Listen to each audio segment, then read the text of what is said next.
আসসালামু আলাইকুম ওয়া রাহমাতুল্লাহি ওয়া বারাকাতুহু। নাহমাদুল্লাহাল আলিয়্যাল আযীম ওয়া নুসাল্লি ওয়া নুসাল্লিমু আলা নাবিয়্যিহিল কারীম, আম্মা বা'দ।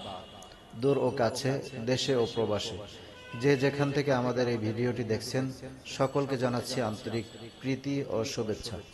সম্মানিত সুধী, আজ আমরা একটি গুরুত্বপূর্ণ বিষয় নিয়ে আলোচনা করব। সেটি হচ্ছে যাকাত। আমরা জানি ইসলামের 5টি স্তম্ভ: কালেমা, নামাজ, রোজা, হজ, যাকাত। যাকাত এমন একটি বিধান যেটি ইসলামে আল্লাহ তাআলা ফরজ করেছেন। ইসলামের 5টি বেনা, 5টি খুঁটির মধ্যে অন্যতম একটি খুঁটি হচ্ছে যাকাত। অথচ সেই যাকাত নামক পবিত্র এবং সুমহান একটি ইবাদত আমাদের সমাজে অবহেলিত হয়ে আছে।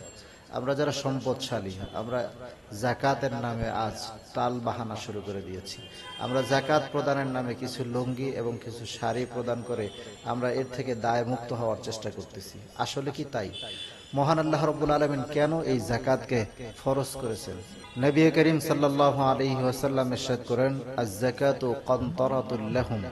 যাকাত হচ্ছে মানুষের মধ্যে সেতু বন্ধন, ইসলামিক মানুষদের মধ্যে, মুসলিমদের মধ্যে একটি সেতু বন্ধন তৈরি করা, ধনী এবং গরিব তাদের মধ্যে হৃদ্যতা তৈরি করা, সেতু বন্ধন তৈরি করার একটি অন্যতম মাধ্যম। আল্লাহ তাআলা এই মুসলমানদের ভিতরে স্তরকে ভিন্ন না রেখে সকলকে এক হওয়ার জন্য, সকলের অবস্থানটা একরকম হওয়ার জন্য আল্লাহ তাআলা এটিকে ফরজ করেছেন।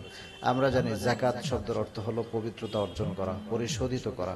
আল্লাহ রাব্বুল আলামিন যাকাত যাদের উপর ফরজ করেছেন, আমরা যারা যাকাতকে ফরজ হিসেবে পাই, যারা সম্পদশালী আছি, এরা মনে করি এই সম্পদ থেকে কিছু দেয়া এটা তাদেরকে করুণা করছি। আসলে কি বিষয়টি তাই? বিষয়টি আসলে তাই নয়। আল্লাহ তাআলা আমাদেরকে তাদের জন্য করুণার জন্য দেন নাই, বরঞ্চ আল্লাহ রাব্বুল আলামিন তাদেরকে সম্পদ দেওয়াটা আমাদের সম্পদ থেকে তাদেরকে অধিকার দিয়েছেন। যেমন আল্লাহ তাআলা বলেন, ওয়াফি আমওয়ালিহিম হাক্কুন লিস-সাইলি ওয়াল মাহরুম। আল্লাহ তাআলা বলেছেন তাদের সম্পদের মধ্যে সাইল অর্থাৎ যারা ক্ষুধার্ত, যারা সম্পদশালী নন, তাদের জন্য অধিকার রয়েছে, মাহরুম ব্যক্তিদের জন্য অধিকার রয়েছে তাদের সম্পদের মধ্যে। এমনকি আল্লাহ রাব্বুল আলামিন নবী করিম সাল্লাল্লাহু আলাইহি ওয়াসাল্লামকে নির্দেশ দিয়েছেন। আল্লাহ তাআলা বলেন, খুজ, নবী হে আপনি গ্রহণ করুন, আপনি তাদের কাছ থেকে আদায় করুন, মিন আমওয়ালিহিম, তাদের সম্পদ থেকে, সাদাকাতান, তার মানে যাকাত। নিয়ে কি করবেন?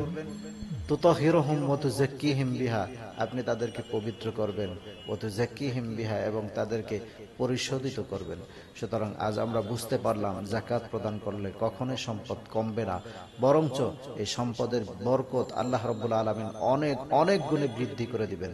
সুতরাং সম্মানিত সুধী, আসুন আমাদের যাদের উপরে যাকাত ফরজ হয়েছে, আমরা অন্যকে করুণা করে নয়, যেমনিভাবে একজন সন্তান তার বাবার কাছে অধিকার পায়, তার বাবার সম্পদের ভাগ পায় অধিকার হিসাবে, ঠিক আমরা যারা ধনী, আমাদের সমাজে যারা ধনী ভাইরা আছেন, তাদের সম্পদ থেকে গরিবরা কিন্তু সেই রকম ভাবেই অধিকারভুক্ত। সুতরাং আসুন, যার আমাদের সম্পদের মধ্যে যাদের অধিকার ঢুকে রয়েছে, আমরা তাদের প্রাপ্য দিয়ে দিই এবং যাকাত নামক একটি উল্লেখযোগ্য ফরজ ইবাদত, অবহেলিত ফরজ ইবাদতকে আমরা সমাজে বাস্তবায়ন করার চেষ্টা করি। আমিন। আসসালামু আলাইকুম ওয়া রাহমাতুল্লাহি ওয়া বারাকাতুহু।